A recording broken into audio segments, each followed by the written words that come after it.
Silipin natin ang sitwasyon sa Baguio City kung saan may kabi-kabilang landslides. May mga bumagsak ding puno at may ulat on the spot si EJ Gomez. EJ?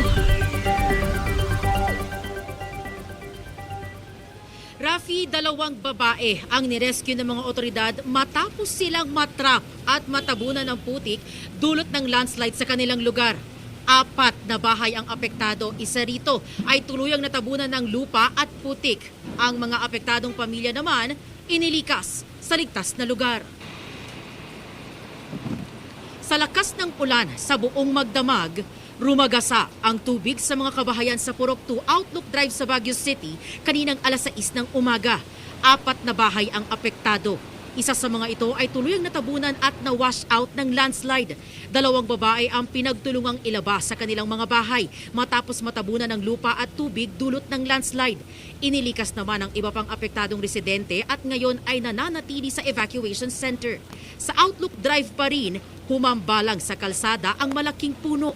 Ilang bahagi nito ang tumama sa mga linya ng kuryente. Nabagsakan din ang isang van. Nabasag ang windshield. Kaninang umaga, nagpulong ang Baguio City LGU na pinangunahan ni Mayor Benjamin Magalong.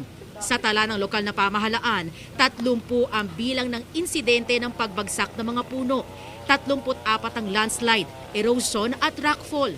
Narito ang pahayag ng isa sa mga residente at ni Mayor Benjamin Magalong. Relatively affected tayo rito. And we are now under signal number 3. That would translate to about 80, 81, or 82 individuals. We have about 17 houses na damaged. Actually, out of the 17, 2 doon ang totally damaged.